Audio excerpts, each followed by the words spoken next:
Hello दोस्तों, स्वागत है आपका हमारे YouTube channel mission lecturer UK 2025 पर। तो दोस्तों, जैसा कि आपको पता है, हमारे चैनल के माध्यम से उत्तराखंड के अंतर्गत किसी प्रकार के ग्रुप सी से संबंधित या उत्तराखंड लोअर पीसीएस और तथा अपर पीसीएस के जो प्री एग्जाम है उसके प्रिपरेशन और उत्तराखंड के अंतर्गत जो कर और राजस्व विभाग के अंतर्गत जो वैकेंसी निकली है उसके सिलेबस के अकॉर्डिंग उत्तराखंड का टॉपिक हमने ले रखा है, जिसको हम क्लासेस लगातार प्रोवाइड कराने का प्रयास कर रहे हैं। तो आई होप आप हमारे क्लासेस पूरा एंजॉय कर रहे होंगे और बहुत अच्छी स्टडी आप लोगों की चल रही होगी। तो आज की क्लास में हम बात करते हैं दोस्तों उत्तराखंड के राज्य प्रतीक, हमारा टॉपिक चल रहा है और जिसके अंदर हम डीप स्टडी कर रहे हैं, यानी कि डायरेक्टली आपको बहुत आसान तरीके से नहीं, जबकि उसकी पूरी डीप स्टडी हम करने का प्रयास कर रहे हैं। तो आई होप आपके लिए हमारी क्लास हेल्पफुल रहेगी। तो बिना स्किप किए एक तो पूरा वीडियो को जरूर वॉच कीजिएगा और साथ ही आप वीडियो पर नए हैं तो चैनल को सब्सक्राइब कर लीजिएगा, बेल आइकन दबाकर और नोटिफिकेशन ऑन कर लीजिएगा, क्योंकि हमारे द्वारा आपको लगातार इसी प्रकार की क्लासेस प्रोवाइड कराई जानी है। तो बिना देरी किए हुए आज की क्लास को स्टार्ट करते हैं। और हमारा जो टॉपिक इससे पहले हो चुका है दोस्तों, उसमें हम बात कर चुके हैं राज्य पुष्प, राज्य प्रतीक चिन्हों के अंतर्गत राज्य पुष्प की हमने बात की है और साथ ही हमने बात की है राज्य पक्षी की। तो आज की क्लास में बात करने वाले हैं राज्य पशु की और साथ ही साथ राज्य वृक्ष के बारे में हम पूरी तरीके से स्टडी करने वाले हैं। तो दोस्तों, कुछ भी इसमें स्किप ना हो, कुछ भी छूटे नहीं, तो इसलिए हम पूरी तरीके से आपको डिटेल इसमें क्लास कराने वाले हैं। तो बात करते हैं दोस्तों राज्य पशु की। तो सबसे पहली बात तो हम बात करते हैं राज्य पशु। तो राज्य पशु दोस्तों हमारा उत्तराखंड का राज्य पशु की बात करें तो कस्तूरी मृग, आपको पता ही है कि कस्तूरी मृग हमारा राज्य पशु है।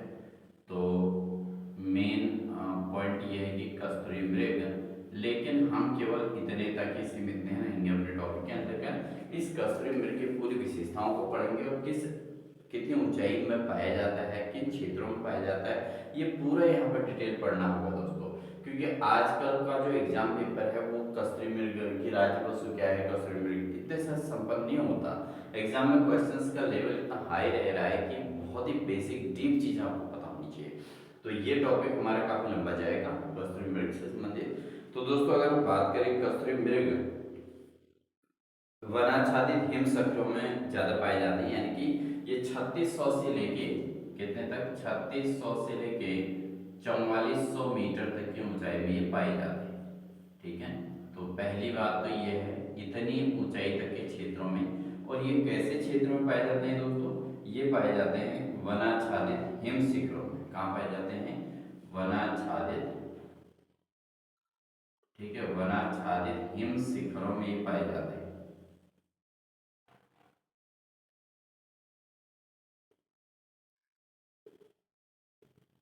ठीक है, वन से आच्छादित जो हिम शिखर होते हैं उनमें ये पाए जाते हैं। तो ये बेसिकली आपको हर चीज का पता होना चाहिए कि कितनी ऊंचाई में ये पशु जो है पाया जाता है, या हमारा राज्य पुष्प कितनी ऊंचाई तक पैदाइशी होती है, क्योंकि इस पर आधारित क्वेश्चंस एक आपको देखने को मिलेगा कि कितने मीटर तक की ऊंचाई वाला। तो उसमें भी 4 ऑप्शन मिलेंगे। एक्यूरेसी पता होगी तो मार्क्स आपके हक में आएगा, नहीं तो आप उस क्वेश्चन को भी 1.25 अंक वहां पर आपका मिस हो जाएगा। 1 अंक तो क्वेश्चन गलत होने का, 0.25 का जो है आपका जो है जो पॉजिटिव आपके स्कोर है उसमें से कैंसिल हो जाएगा। तो इसलिए इन चीज़ों का बिल्कुल अच्छे स्टडी कीजिए। तो 3600 से लेकर 4400 मीटर तक की ऊंचाई तक के ऊंचाई के मध्य में कस्तूरी मृग पाया जाता है। अवैध शिकार के कारण विलुप्त होने के कगार पर पहुंच रहे इस प्रजाति के मृग राज्य के केदारनाथ, फूलों की घाटी, उत्तरकाशी और पिथौरागढ़ जनपद के 2 से 5000 मीटर तक की ऊंचाई के जंगलों में पाए जाते हैं। ठीक है, तो एवरेजन तो इसका 3600 से 4400 मीटर तक की ऊंचाई पे वनाच्छादित क्षेत्रों में पाए जाते हैं। लेकिन अगर हम बात करें तो ये कहाँ कहाँ मेनली पाए जाते हैं, ये केदारनाथ में पाए जाते हैं, फूलों की घाटी में। ठीक है, तो ये आपको याद रहना चाहिए कि केदारनाथ, केदारनाथ हो गया, फूलों की घाटी हो गया, फूलों की घाटी। ठीक है, फूलों की घाटी में। और इसके अलावा दोस्तों ये पाया जाता है कहाँ पर, उत्तरकाशी और पिथौरागढ़। कहाँ कहाँ, उत्तरकाशी, उत्तरकाशी और पिथौरागढ़। ठीक है, उत्तरकाशी और पिथौरागढ़। तो ये चीजें इन जगहों में ये जो है कस्तूरी मृग जो है इन वाले भागों में ज़्यादा पाया जाता है, ठीक है। और इसके जो 2 से 5,000 मीटर तक की ऊंचाई में हमने आपको बताया था, क्योंकि 3600 से लेके 4400 मीटर तक तो इसका एवरेज है, लेकिन 2 से 5,000 मीटर तक ऊंचाई में इनका टोटल निवास स्थान हो सकता है, ठीक है। तो ये चीज़ आपको पता होनी चाहिए। यहाँ इस मृग की 4 प्रजातियां पाई जाती हैं, इस चीज़ को ध्यान रखना है कितनी प्रजातियां हैं। देखिए अब एग्जाम में पूछा जाता है, जैसे हमारा राज्य पुष्प है, उसकी कितनी प्रजातियां पाई जाती है। उत्तराखंड में इसकी टोटल 24 प्रजातियां पाई जाती है। जो हमने प्रीवियस क्लास में कराया था, उत्तराखंड में केवल 24 प्रजातियां हैं। लेकिन अगर पूरे विश्व की बात करें तो हमारा जो राज्य पुष्प है ब्रह्म कमल, उसके 210 प्रजातियां पाई जाती हैं दोस्तों। कितनी? 210 प्रजातियां टोटल विश्व में। लेकिन अगर उत्तराखंड की बात करें तो 24 प्रजातियां तो उत्तराखंड में पाई जाती है ब्रह्म कमल की। तो यहाँ पर भी आपको ये पता होना चाहिए कि हमारे जो राज्य पशु है, राज्य पशु कस्तूरी मृग है, तो इसकी टोटल प्रजातियां कितनी हैं, इसमें जो है लगभग 4 प्रजातियां इसमें पाई जाती हैं। तो ये आपको पता होना चाहिए कि 4 प्रजातियां, ठीक है। तो ये बहुत बेसिकली चीजें हैं, और मैं इसको आपको बुक से इसलिए करा रहा हूँ दोस्तों, क्योंकि मैक्सिमम चीजें तो याद रहती हैं, बट कुछ चीज़ों में मिस्टेक्स हो जाती है। और जब कोई स्टूडेंट पढ़ रहे होते हैं, कोई अभ्यर्थी पढ़ रहे होते हैं, तो उनका ध्यान अगर कॉन्सेंट्रेट होकर अगर वो पढ़ रहे हैं, तो क्या होता है दोस्तों कि वो जो है जो चीज़ पढ़ाई जाती है उसको फोकस करता है और एग्जाम में वही चीज़ हिट करती है। तो कभी कभी क्वेश्चन जो है पढ़ाने वाले से भी मिस्टेक हो जाती है, तो वो आपका कहीं ना कहीं कोई भी स्कोरिंग गलत ना हो, इसलिए हम बुक की हेल्पलाइन ले सकते हैं। क्योंकि पढ़ते वक्त अगर बुक का हमने यूज़ कर भी दिया कोई गलत नहीं है, लेकिन गलत बताना गलती है, ठीक है ना। किसी बच्चे को अगर आवश्यकता है और वो बहुत ध्यान से हमारी क्लासेस को पढ़ रहा हो, हम उनको गलत कोई चीज़ बता रहे हैं, तो बाद में वो जो है बच्चे के लिए कहीं ना कहीं नुकसानदायक होता है।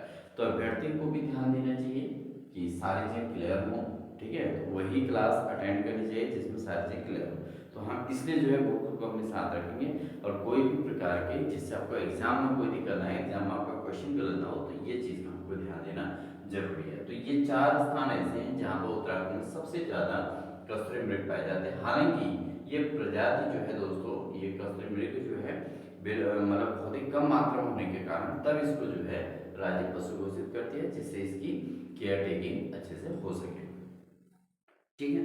और यहाँ पर कस्तूरी मृग वाले जो उत्तराखंड के अलावा जो स्थान है, तो उत्तराखंड के अलावा कहाँ पाया जाता है कस्तूरी मृग, ये ध्यान देना है। उत्तराखंड के अतिरिक्त, उत्तराखंड के अतिरिक्त कहाँ कहाँ पाए जाते हैं ये हम नोट कर लेते हैं। तो उत्तराखंड के अतिरिक्त एक तो एक कश्मीर में पाया जाता है दोस्तों, ठीक है, कश्मीर में पाया जाता है। इसके अलावा हिमाचल और सिक्किम में, कहाँ कहाँ, एक तो सिक्किम में पाया जाता है, ठीक है, सिक्किम में, और साथ में पाया जाता है दोस्तों हिमाचल प्रदेश में, ठीक है। तो ये 3 स्थान ऐसे हैं भारत के अंतर्गत जहाँ पर कस्तूरी मृग और इसकी प्रजातियां पाई जाती हैं। इसके अलावा इस मृग का जो कस्तूरी मृग है, इसका वैज्ञानिक नाम है मास्कस काइसोकस्टर, मास्कस काइसोकस्टर, ठीक है। इसका जो वैज्ञानिक नाम इसको बोलते हैं, तो इसका साइंटिफिक नेम जो है, वैज्ञानिक नाम, तो याद होना चाहिए वैज्ञानिक नाम क्या है। तो इसका वैज्ञानिक नाम है दोस्तों एक तो मास्कस काइसोकस्टर, ठीक है, ये है इसका वैज्ञानिक नाम। तो ये है काइसोकस्टर, ठीक है, ये इसको याद रखिएगा। तो मास्कस काइसोकस्टर, तो मैंने आपको बताया था बूरो ब्रशो मोलोकमा, मैंने आपको मोलोकमा पहले क्लास में आपको बताया था शॉर्ट ट्रैक। तो क और मा, तो जब अगर कस्तूरी मृग के बारे में आएगा तो क से कस्तूरी मृग हो जाएगा, मा से मास्कस काइसोकस्टर हो जाएगा। तो बूरो ब्रशो मोलोकमा एक बार मैं आपको लिखा देता हूँ यहाँ पे। तो यह है बूरो ब्रशो मोलो कमा, ये आपको याद रखना है। तो यहाँ पर आपने देखा बूरो से मतलब बू से बुरास हो गया, रोडोडोंड्रोन हो गया, ठीक है। ब्रशो ये ब्रह्मकमल सोसूरिया, ठीक है नी। और मोलो से मो से आपका मोनाल हो गया, लो से आपका लो से ऐसे कुछ है मोनाल के बारे में। थोड़ा मैं मोनाल का आपको फिर से बता देता हूँ कि इसका जो वैज्ञानिक नाम है लोफोफोरस, थोड़ा सा कठिन नाम है लोफोफोरस और साथ ही इम्पीजेनस, लोफोफोरस इम्पीजेनस। तो आपको ऑप्शन में देखने को मिल जाएगा। तो आपको शॉर्ट ट्रिक से याद रखना भूरो ब्रसो मोलोकम, और क से जो है आपका कस्टोमृग हो गया। इसका जो वैज्ञानिक नाम है वो है मासे मास्कस काइसोगस्टर, मास्कस काइसोगस्टर। ठीक है, तो ये है इसके अलावा दोस्तों यहाँ पर आपका जो है इसे हिमालयन मस्क डियर के भी नाम से भी जाना जाता है। तो इसी का नाम है हिमालयन, इसको बोलते हैं हिमालयन मस्क डियर। क्या बोलते हैं? Musk deer. तो हिमालयन मस्क डियर के नाम से भी इसको जाना जाता है दोस्तों। ठीक है, हिमालयन मस्क डियर के नाम से। इसके अलावा अगर हम बात करें इस मृग का रंग कैसा होता है, रंग होता है दोस्तों भूरा। किस रंग का है ये? भूरे रंग का होता है आपका कस्तूरी मृग। तो इसका जो कलर है, रंग इसका जो है वो रंग है इसका भूरा कलर। ठीक है, ये ध्यान रखना कि जो हमारा कस्तूरी मृग होता है राज्य पशु, उसका रंग कैसा है? भूरे रंग का ये होता है। ठीक है, साथ में जिस पर काले धब्बे पाए जाते हैं और इस पर एक पैर में 4 खुर होते हैं। देखिए अब एक पैर में 4 खुर हैं इसके, और नर भूरे की पूंछ छोटी है और बाल रहित होती है। इसकी ऊंचाई लगभग 20 इंच, वजन 10 से 20 किलोग्राम तक होता है। तो यहाँ पर आपको ध्यान देना है कि नर मृग जो है पूंछ छोटी और बाल रहित होती है, इसको ध्यान रखना है। तो इसकी पूंछ छोटी होती है नर मृग की, और बाल रहित ये होता है। ठीक है, तो ये चीज ध्यान देंगे, पूंछ में बाल नहीं होते हैं। और इसकी ऊंचाई लगभग कितनी इंच होती है? 20 इंच से लेके 20 इंच, और वजन जो है 10 से 20 किलोग्राम तक लगभग होता है। ठीक है, तो ये चीज़ आपको थोड़ा जानकारी होनी चाहिए। हालांकि इतना ज़्यादा ये पूछेगा नहीं। ये है इसके जो वो है, इसकी घ्राण और श्रवण शक्ति बहुत तेज होती है, यानी कि इसके सुनने की शक्ति बहुत तेज है दोस्तों। क्या है? सुनने की शक्ति बहुत तेज इसकी है। अच्छा, आत्मरक्षा के लिए इसमें सींग के बजाय 2 बड़े बड़े दांत पाए जाते हैं। तो ये जो कस्तूरी मृग है राज्य पशु हमारा, तो इसमें जो है सींग नहीं होते हैं इसके। ठीक है, इस चीज को भी ध्यान रखना। तो हमारा उत्तराखंड का जो राज्य पशु है उसका क्या है? सींग नहीं होते हैं, जबकि क्या होते हैं इसके? 2 बड़े बड़े दांत पाए जाते हैं जो बाहर की ओर निकले होते हैं। और इसकी औसत ऊंचाई लगभग कितने वर्ष की होती है? औसत जो आयु है इसकी, औसत आयु है 20 वर्ष। ठीक है, तो 20 वर्ष की आयु तक ये जीवित रह सकता है। तो एवरेज इसकी जो है आयु, आयु कितनी है कस्तूरी मृग की? तो आयु कितनी है? 20 वर्ष। तो 20 वर्ष की आयु इसकी है। ठीक है, तो इस चीज को भी ध्यान रखना है। इसके अलावा क्या है, इसमें मादा मृग की गर्भधारण अवधि 6 माह होती है, और एक बार में प्रायः एक ही मृग का जन्म होता है। तो एक बार में एक ही बच्चे को जन्म देता है, और कस्तूरी मृग नर मृग में पाया जाता है। अब देखिए यहाँ पर एक चीज ध्यान देनी है, इसका नाम तो कस्तूरी मृग है, लेकिन कस्तूरी किसमें पाई जाती है? तो कस्तूरी जो है मेन पॉइंट है, ये नर मृग में पाया जाता है। ये ध्यान रखना, नाम तो कस्तूरी मृग है, बट क्या है ये? केवल नर मृग में पाया जाता है, मादा में ये नर जो कस्तूरी है वो नहीं पाया जाता। तो लोग इस कस्तूरी काफ़ी महंगी चीज़ होती है दोस्तों, तो काफ़ी बहुत अधिक महंगी है, तो इसलिए जो है लोग इसके लिए क्या कर देते थे, इनका जो है शिकार करते थे कस्तूरी के चक्कर में। ठीक है, और हालांकि अब जो है उत्तराखंड में इसको बैन किया गया है, और अगर कोई कस्तूरी मृग को मारता हुआ या उससे कस्तूरी निकालता हुआ पाया जाता है तो उसे सीधे जेल की सजा यहाँ पर दी जाती है। तो इस तरीके का जो है, इस तरीके से इस प्रजाति को बचाया जा रहा है। इसका निर्माण 1 वर्ष से अधिक आयु के मृग के जननांग के समीप स्थित ग्रंथि से स्रावित द्रव के नाभि के पास एक गांठनुमा थैली में एकत्र होने से होता है। तो इस चीज को समझें कि जो ये होता है कस्तूरी, जो कस्तूरी है वो एक तो नर मृग में पाया जाता है, और दूसरी बात क्या है कि ये इसके जननांग के समीप वाले क्षेत्र में मतलब नाभि के पास जो गांठनुमा थैली होती है उसमें जो है ये कस्तूरी पाई जाती है। ठीक है, बहुत विशेष बातें इसके अंतर्गत आपको देखने को मिलेंगी, सुनने को मिलेंगी, तो काफ़ी अच्छी प्रिपरेशन आपको हो सकती है।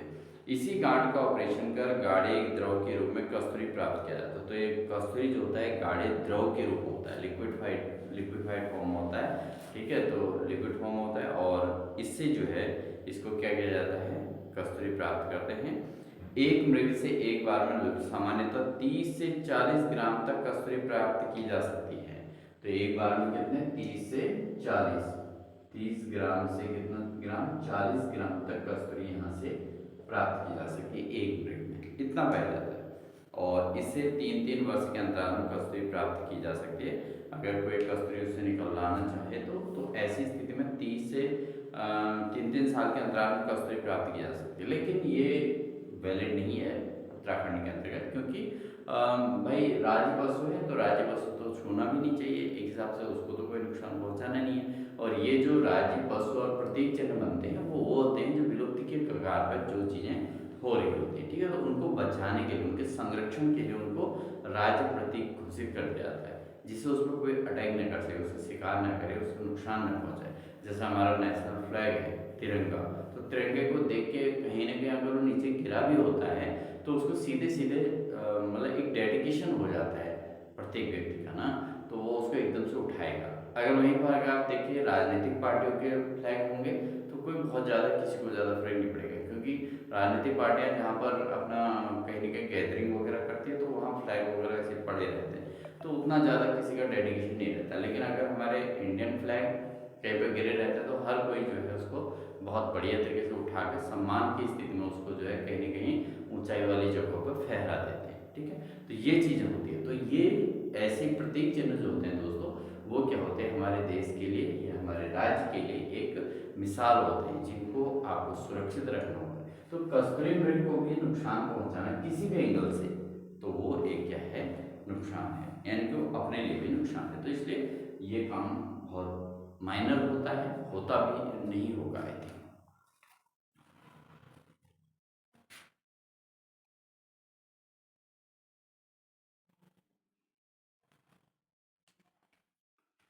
इसके अलावा बात करते हैं दोस्तों, इसमें जो है कस्तूरी एक जटिल प्राकृतिक रसायन के तौर पर है, ठीक है, ये एक नेचुरल मतलब केमिकल टाइप का है, रसायन टाइप का है, और इसमें अद्वितीय सुगंध होती है, यानी कि इसकी खुशबू बहुत अच्छी होती है, ये माना गया है।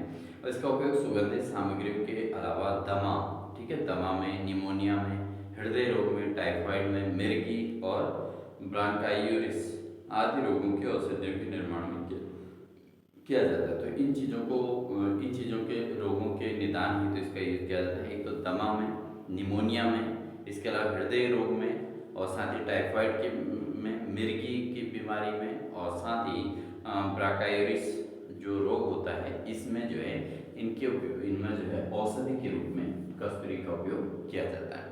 तो कस्तूरी की मांग और मूल्य अधिक होने के कारण इसका अवैध शिकार अधिक होता है, ठीक है, तो अवैध रूप से इसका शिकार करते हैं, और जिससे इसकी संख्या और लिंग अनुपात में तेजी से गिरावट आ रही है। तो लोग इसका अवैध रूप में शिकार करते हैं, यानी कि बिना कोई इन्फॉर्मेशन के, बिना किसी को पता लगे ये घटनाएं होती हैं, और इसके बाद जो है इसके क्या हो रहा है, इससे इसकी संख्या घट रही है, ठीक है, कस्तूरी मृग की संख्या घट रही है, लिंगानुपात में कमी आ रही है। यद्यपि सरकार द्वारा इसके संवर्धन और संरक्षण के लिए 1972 से ही अधोलिखित प्रयास किए जा रहे हैं, लेकिन कोई विशेष सफलता नहीं मिल रही है। तो कब से इसका संरक्षण का कार्य किया जा रहा है, तो इसका संरक्षण का जो कार्य किया जा रहा है वो किया जा रहा है, इसका संरक्षण कार्य किया जा रहा है कब से, 1972 से। देखिए उत्तराखंड राज्य तो 2000 में बना था, लेकिन इसके जो संरक्षण कस्तूरी मृग की बात हो रही है, इसका संरक्षण का कार्य 1972 से किया गया, ठीक है। तो वन्य जीव विहार, जब केदारनाथ वन्य जीव विहार के हिसाब से आप सोच लीजिए, तो उसके साथ मैचिंग होता है जो वन्य जीव विहार बना है, तो उसके संरक्षण कार्य भी 1972 से भी यहाँ पर जो है इसका प्रयास किया जा रहा है। 1972 में तत्कालीन उत्तर प्रदेश सरकार द्वारा चमोली के केदारनाथ वन्य जीव प्रभाग के अंतर्गत 967.2 वर्ग किलोमीटर क्षेत्र में कस्तूरी मृग विहार की स्थापना की थी, ठीक है। तो इन्होंने 967.2 स्क्वायर किलोमीटर के क्षेत्र में क्या किया था, एक कस्तूरी मृग विहार की स्थापना की थी। किसके द्वारा की गई थी, ये उस समय के उत्तर प्रदेश सरकार द्वारा की गई थी, और चमोली के केदारनाथ वन्य जीव विहार में कहाँ की गई थी, चमोली के, ये क्या गया था, चमोली के केदारनाथ वन्य जीव विहार, चमोली में केदारनाथ वन्य जीव विहार में, ठीक है, वन्य जीव विहार में इसकी संरक्षण के लिए ये बनाया गया था, जिसमें कस्तूरी मृग के संरक्षण का काम किया गया था। ठीक है, तो ये चीज थी। अब उसके बाद जो है 1977 में महारूढ़ी कस्तूरी मृग अनुसंधान केंद्र की स्थापना हुई थी। तो देखिए ये भी इम्पोर्टेंट क्वेश्चन है कि कस्तूरी मृग विहार की स्थापना कब हुई थी? 1972 में हुई थी। पहला तो ये हुआ था इसका संरक्षण का कार्य, और दूसरा जो इसका संरक्षण का कार्य हुआ था दोस्तों, वो हुआ था 1977 में, 1977। याद रखिएगा, नोट कर लीजिएगा, 1977 में कौन सा महारूढ़ी, कौन सा महारूढ़ी कस्तूरी मृग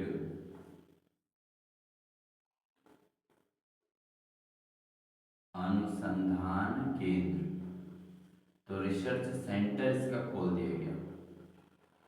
ठीक है, कस्तूरी मृग अनुसंधान केंद्र की स्थापना हुई थी, कहाँ हुई थी? महारूढ़ी में। तो 1977 में ये जो है महारूढ़ी कस्तूरी मृग अनुसंधान केंद्र की स्थापना की गई थी। और उसके बाद फिर क्या किया गया था? 1986 में, फिर 1986 में देखो इसके संरक्षण का कार्य बहुत तेजी से किया गया। 1986 में अस्कोट अभ्यारण्य, ठीक है, पिथौरागढ़ में, कौन सा? अस्कोट, अस्कोट अभ्यारण्य। ये पूछा जाता है बहुत बार कि अस्कोट अभ्यारण्य कहाँ है, तो ये है दोस्तों पिथौरागढ़ में। कहाँ है? पिथौरागढ़ में। ठीक है, पिथौरागढ़ में है। और कब हुई थी इसकी स्थापना? 1986 में इसकी स्थापना हुई थी अस्कोट अभ्यारण्य की। इसके अलावा आपका कांटचूला खर्क, ये चमोली में है, इसको भी याद रखना है। तो 1982 में, 1982 में किसकी स्थापना हुई थी? चमोली जिले के कांचूला खर्क में एक कस्तूरी मृग संघ प्रजनन और संरक्षण केंद्र की स्थापना की गई थी। बहुत इंपॉर्टेंट क्वेश्चन है कांचूला खर्क वाला। ठीक है, बहुत बार पूछा गया एग्जाम में, बहुत बार आता है। तो यहाँ पर ये चमोली जिले में है। कहाँ है कांचूला खर्क? एक तो चमोली में है, इसका नाम है कांचूला, कांचूला खर्क। ठीक है, कांचूला खर्क जो है ये कांचूला खर्क में कस्तूरी मृग प्रजनन एवं संरक्षण केंद्र बनाया गया। ठीक है, कांचूला खर्क में क्या बनाया गया? यहाँ बनाया गया कस्तूरी मृग, कस्तूरी मृग प्रजनन एवं संरक्षण केंद्र, संरक्षण केंद्र। इसकी स्थापना हुई थी कहाँ पे? कांचूला खर्क। ठीक है दोस्तों, तो ये हुआ था। तो चमोली जिले के कांचूला खर्क में जो है कस्तूरी मृग प्रजनन और संरक्षण केंद्र की स्थापना हुई थी 1982। तो 4 डेट इसके अंदर देखने को मिलती है। 1972 में केदारनाथ वन्य जीव विहार की स्थापना हुई थी, जिसमें चमोली जिले में है, और यहाँ पर कस्तूरी मृग के संरक्षण का कार्य किया गया। उसके 1977 में, 77 में महारूढ़ी का कस्तूरी मृग अनुसंधान केंद्र बनाया गया। उसके बाद 77 के बाद बात करें तो सीधे 96 में, 1986 में, 86 में, ठीक है, 86 में, यानी कि 9 साल बाद अस्कोट अभ्यारण्य की स्थापना की गई पिथौरागढ़ में। कहाँ की गई? पिथौरागढ़ में। और उसके बाद बहुत है 77 के बाद 5 साल बाद 82 में, ठीक है, 82 में चमोली में कांचूला खर्क कस्तूरी मृग प्रजनन केंद्र बनाया गया। और उसके बाद 86 में जो है अस्कोट वन्यजीव विहार, ये पिथौरागढ़ में, अस्कोट अभ्यारण्य। ठीक है, इसकी स्थापना कहाँ की गई थी? पिथौरागढ़ में की गई थी। तो 4 डेट आपको याद रखना है, 1972, 1977, 1982 और फिर 1986। 72, 77, 82 और 86, ये 4 जो हैं कस्तूरी मृग के संरक्षण के लिए इतने जगह जो है अलग अलग चीजें बनाई गई थी। तो महारूढ़ी वाला भी एग्जाम में पूछा गया है, बहुत इंपॉर्टेंट क्वेश्चन है। महारूढ़ी कस्तूरी मृग 1977, और कांचूला खर्क ये भी बहुत बार पूछा गया है 1982। सर ये 86 वाला अस्कोट तो कभी पूछा गया, बट ये कहाँ है पूछा गया था, इसकी डेट नहीं पूछी गई थी। अस्कोट अभ्यारण्य कहाँ स्थित है? तो पिथौरागढ़, ये इसका पूछा गया था। ठीक है, तो इन चीज़ों को किसी की डेट पूछ दी जाती है, किसी का ईयर पूछ दिया जाता है, और किसी का पूछा जाता है कि वो अभ्यारण्य कहाँ है, किस जगह में अवस्थित है। ठीक है, तो ये थी राज्य के वन्य जीव गणना 2005 के अनुसार कस्तूरी मृगों की संख्या 274, 2003 में और बढ़कर अब जो है 279 हो गई है। तो ये आपका जो है अपडेट है, ये तो चेंज होते रहता है। इसको हम लेटेस्ट अपडेट वाला आपको कराएंगे जो उत्तराखंड का, उसमें हम इसको इंक्लूड करेंगे, ठीक है ना। तो नेक्स्ट हमारी जो उत्तराखंड से संबंधित क्लासेज आती रहेंगी, उसमें आपको सारी नई अपडेटेड चीज़ें देखने को मिलने वाली है दोस्तों, ठीक है। तो बिल्कुल बेहतरीन तरीके से तैयारी करते रहिएगा।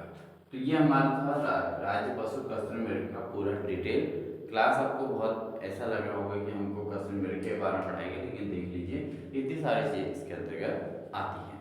तो ये सारी चीज़ें आपको आनी चाहिए, इसमें कोई भी किसी प्रकार का जो है डाउट नहीं होना चाहिए।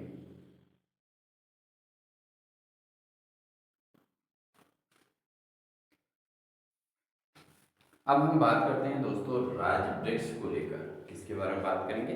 तो राज वृक्ष वृक्ष जो हमारा वो है बुरांस, ये आपको पता ही है। तो बुरांस के बारे में स्टडी करते हैं और फिर बढ़ते हैं आगे। तो किसी प्रकार से क्लास को स्किप मत कीजिएगा, क्योंकि आपके लिए बेहतरीन क्लास कंटेंट लगातार आता रहेगा और आपको एक अच्छी खासी प्रिपरेशन यहाँ पर देखने को मिलेगी। और साथ ही फिर हम क्वेश्चन आंसरिंग के माध्यम से भी क्लास को अपडेट करते रहेंगे। और वीकेंड टेस्ट के तौर पर भी हम लाइव क्लास के माध्यम से करेंगे।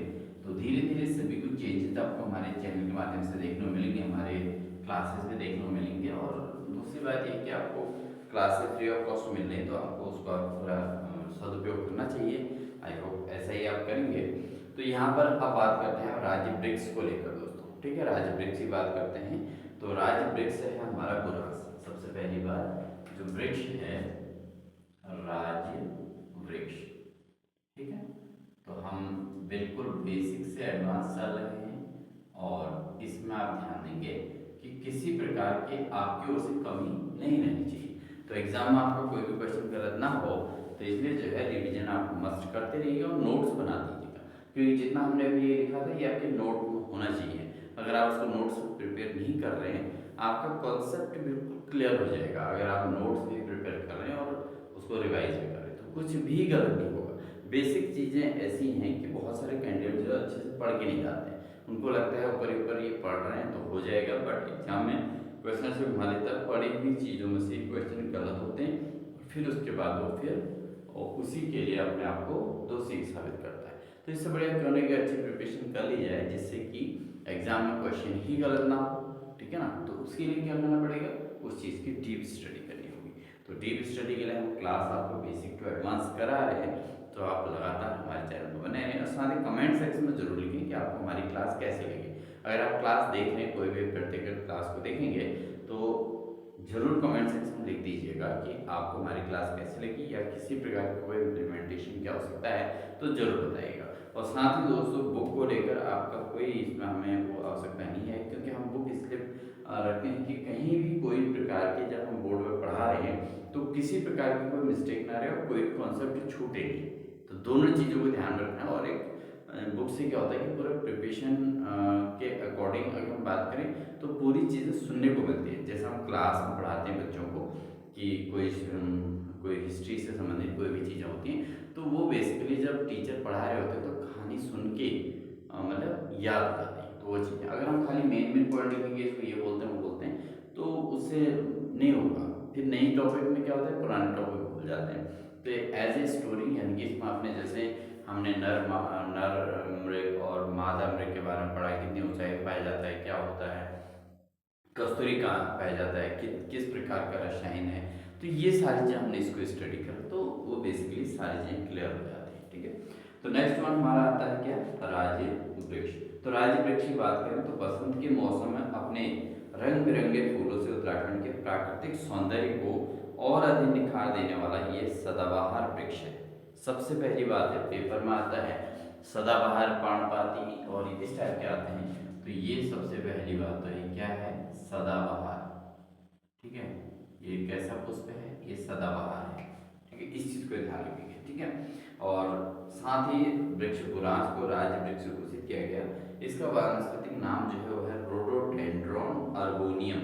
क्या है इसका नाम जो है वो है रोडोडेंड्रोन, ठीक है। यहाँ पे क्या नाम है इसका, रोडोडेंड्रॉन, ठीक है,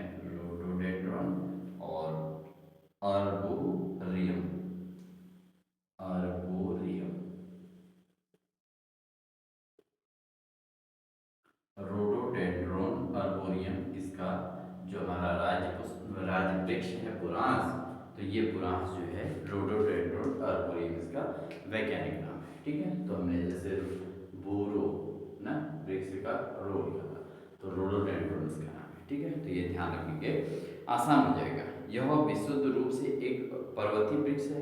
पर्वतीय नॉर्मल सी बात है, उत्तराखंड में जो वृक्ष होंगे तो पर्वतीय ही होंगे ऑब्वियसली, जिसे मैदान में नहीं उगाया जा सकता। तो ये सबसे बड़ी बात है कि किस प्रकार का वृक्ष है, ये सदाबहार है और कैसा है, ये है पर्वतीय। इस चीज को आपने समझना है कि ये पर्वतीय वृक्ष के तौर पर है। बात करते हैं 1500 से लेके 4000 मीटर की ऊंचाई तक मिलने वाले बुरांस के फूलों का रंग चटक लाल होता है।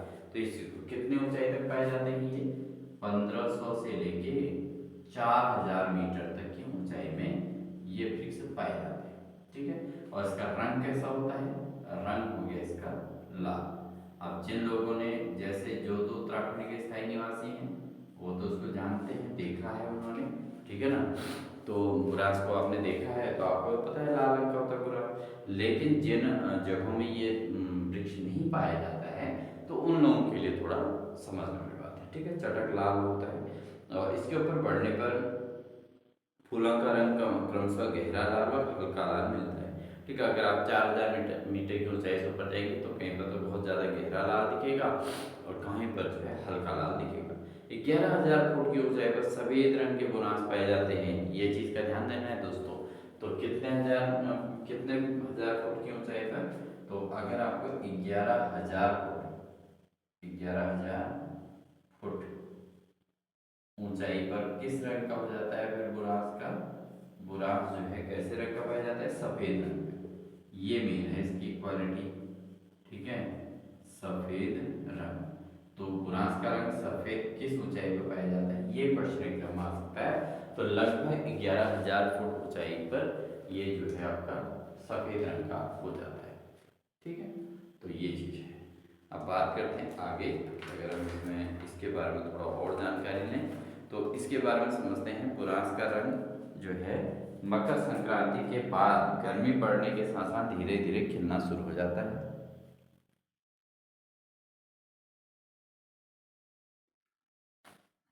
ठीक है, तो किस टाइम पर होता है, मकर संक्रांति। ठीक है, तो इसके खिलने का जो समय है, कब खिलता है, तो खिलने का समय भाई आज के समय में जो भी कंपटीशन एग्जाम हो रही है ना दोस्तों, तो उसमें जो है आपको एक चीज नहीं छोड़नी। अगर आप प्रीवियस में आपको पेपर दिखाऊंगा तो आप सोचोगे ये ऐसा क्वेश्चन भी एग्जाम में आ सकता है क्या। भाई उत्तराखंड के अंदर अगर कोई गाना सुन रहे हो ना दोस्तों, अगर उस गाने को सुन रहे हो तो उस गाने में ये बोल किसकी है, अब ऐसा भी क्वेश्चन आ रहा है जबकि उत्तराखंड में इतने सारे गाने बनते हैं। ठीक है ना, बोल किसकी है, किसने कहा है, या इसके गाने में क्या बोल है, ऐसे क्वेश्चन तो उत्तराखंड के अंतर्गत ग्रुप सी के अंतर्गत डाल दिए गए हैं। और कोई ऑब्जेक्शन नहीं है, किसी प्रकार का कोई दिक्कत नहीं है, क्योंकि भाई क्वेश्चन का लेवल है, कुछ भी पूछ सकता है, जो सिलेबस में है उस सब में से कुछ भी। अब इसके खेलने का समय पूछा जा सकता है एग्जाम में। ठीक है, तो इसके खेलने का जो समय है वो मकर संक्रांति के बाद गर्मी बढ़ने के साथ धीरे धीरे खिलना शुरू हो जाता है और बैसाखी में पूरा खिल जाता है। तो खिलने का समय जो है मकर संक्रांति के बाद ना, मकर संक्रांति, ठीक है, ये आपको पता होना चाहिए, मकर संक्रांति के बाद और कब पूरा खिलने का समय, पूरा कब खिलता है, पूरा खिलता है तो ये बैसाखी, कब, जब बैसाखी होती है तो बैसाखी तक जो है पूरी तरीके से खिल जाता है।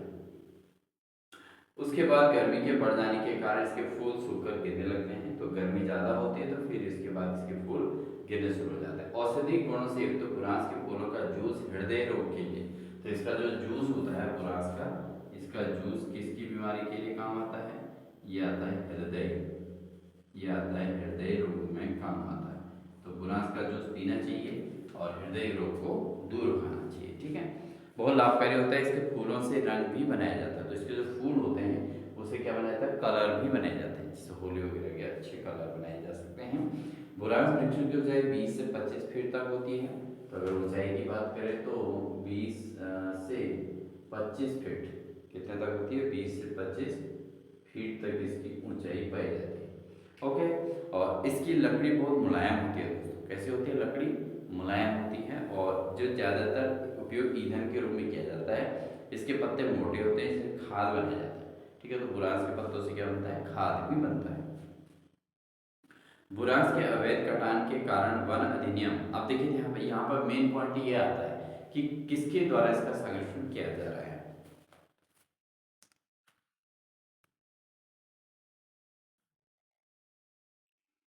Sorry for that.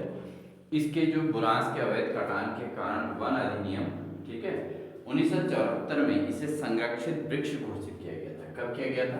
तो 1974, ठीक है, 1974 में इसे क्या किया गया था? इसे जो है वन अधिनियम के द्वारा एक संरक्षित वृक्ष के तौर पर घोषित किया गया था। तो इसके लिए 1900 इसको क्या किया गया था? संरक्षित वृक्ष। ठीक है, तो ये तो यूपी के टाइम से ही हो गया था, बट फिर उसके बाद उत्तराखंड जब राज्य बना तो इसकी वैल्यू और बढ़ गई, और उसके बाद जो है इसको इम्पोर्टेंस दे दी और इसको जो है राज्य वृक्ष घोषित कर दिया गया। राज्य वृक्ष घोषित होने के बाद इसका संरक्षण बहुत आसानी से हो जाना चाहिए था, लेकिन फिर भी जो है इस वृक्ष के जो है संरक्षण सही से नहीं हो पा रहा है। तो ये चीजें आपको समझनी है। ठीक है, तो फिर भी इस पर जो है संरक्षण अगर किसी राज्य वृक्ष के हिसाब से देखें तो फिर भी होता है, बट उतना केयरफुल नहीं होता, क्योंकि लोग इसका जूस भी बनाते हैं, वो भी करते हैं, टहनियों को तोड़ देते हैं या जो भी है, इस तरीके की हरकतें होती हैं। बट जहाँ पर ये बहुतायत मात्रा में पाया जाता है तो वहाँ पर तो उसका यूज़ करने में कोई दिक्कत नहीं है। लेकिन फिर भी अगर जिस एरिया में इसके पुष्प खिले रहते हैं, काफ़ी सुगंधित पुष्प होता है, और काफ़ी उस एरिया का जो है ये बहुत ज़्यादा, जैसे बांस का वृक्ष है तो उसी प्रकार का ये भी एक वाटर रिसोर्स के तौर पर भी कार्य करता है। इसकी लकड़ियाँ काफ़ी मुलायम होती है, ईंधन के रूप में भी यूज़ करते हैं लोग। अब जहाँ पर इसके जंगल होते हैं, क्योंकि बहुत सारे क्षेत्र ऐसे भी हैं दोस्तों उत्तराखंड के अंदर हमने देखे हैं जहाँ बुरांश बहुतायत मात्रा में पाया जाता है, लेकिन कुछ क्षेत्र ऐसे भी होते हैं जहाँ पर इनका संरक्षण नहीं होने के कारण इनकी मात्रा जो है विलुप्त हो रही है। तो ये चीज़ भी समझनी है। तो 1974 में जब संरक्षित वृक्ष इसको घोषित किया गया था तो तब से इसका संरक्षण का कार्य चल रहा है, और उसके बाद जो है राज्य वृक्ष इसको घोषित करने के बाद जो है ये तब भी सुरक्षित महसूस कर सकते हैं। तो दोस्तों ये थी हमारी आज की क्लास, जिसके अंतर्गत हमने बात की उत्तराखंड के राज्य प्रतीक की, और हमारा उत्तराखंड का राज्य प्रतीक में हमने चारों चीज़ों को स्टडी कर लिया है। राज्य वृक्ष, राज्य पुष्प, राज्य पक्षी और राज्य पशु, ये चारों चीज़ें हमारी आ गई हैं। और राज्य प्रतीक में हमने राज्य चिन्ह, प्रतीक चिन्ह क्या है वो हमने कर लिया था। जैसे इंडिया का फ्लैग है तो वैसे यहाँ पर उत्तराखंड का क्या है, उत्तराखंड में जो राज्य प्रतीक है वो मेनली क्या है कि 3 पर्वत श्रृंखलाओं के बीच में अशोक की लाट, और नीचे से जो है उसमें गंगा की 4 लहरें। ठीक है, तो ये सारी चीज़ें, और उसमें लिखा है क्या, सत्यमेव जयते, जो मुंडको उपनिषद से लिया गया है। ठीक है, सत्यमेव जयते, तो वो उसमें लिखा गया है। तो ये सारी चीज़ें हमने स्टडी कर ली है प्रीवियस क्लास के अंदर। जिन कैंडिडेट्स ने अभी तक नहीं देखी है वो हमारे प्लेलिस्ट में जाके आप उत्तराखंड से संबंधित जो हमारी क्लासेज हैं उनको जरूर देख लीजिएगा। आपको बहुत बेहतरीन क्लासेज हमारे पहले भी हुई हैं, और अब ये हमने नया सीरीज से फिर से स्टार्ट कर दी हैं कि आपको जो है इन दिनों जो एग्ज़ाम स्टार्ट हो रहे हैं उनके लिए बेहतरीन प्रिपरेशन हो सके। तो इसलिए चैनल की प्लेलिस्ट में अगर आप जाएंगे तो आपको मैक्सिमम क्लासेस हमारी पहले से देखने को मिलेंगे, लेकिन तरीका नया होगा। इस समय हमने थोड़ा नए तरीके से इन क्लासों को अटेंड करने का प्रयास किया है। प्रीवियस वाले में दूसरा तरीका था, तो आप उनको भी जरूर अटेंड कर सकते हैं। तो आई होप आपके लिए हमारी क्लास हेल्पफुल रहेगी, और क्लास अच्छी लगी तो वीडियो को लाइक कर दीजिएगा। चैनल पर नए हो तो चैनल को सब्सक्राइब कर लीजिएगा, साथ ही बेल आइकन दबाकर और नोटिफिकेशन ऑन कर लीजिएगा। दोस्तों मिलेंगे हमको आपको नेक्स्ट क्लास के साथ, जिसमें हम बात करेंगे प्रशासन, शासन प्रशासन, कार्यपालिका, और इससे संबंधित हम टॉपिक्स को चर्चा करेंगे। तो ये सारी चीज़ें एक के बाद एक आपके प्रिपेयर होती रहेंगी, और बेहतरीन प्रिपरेशन के लिए बने रहिएगा चैनल पे। और आपको किस प्रकार की क्लासेस आगे चाहिए उत्तराखंड से संबंधित, तो आप जरूर बताइएगा, क्योंकि ये क्लास हमारे उत्तराखंड की रहेगी। इसके अलावा हमारे चैनल पर उत्तराखंड एलटी से संबंधित क्लासेस लगातार आ रही हैं, आप उनको भी विजिट कर सकते हैं, जो कैंडिडेट्स उत्तराखंड एलटी की भी प्रिपरेशन कर रहे हैं। और अपने साथियों को शेयर कर दीजिएगा हमारे चैनल को मैक्सिमम लोगों को। मिलते हैं आपको एक नेक्स्ट क्लास के साथ, इसी प्रकार की बेहतरीन क्लास के साथ दोस्तों। तब तक के लिए अपना ध्यान रखिएगा। Wish you all the best.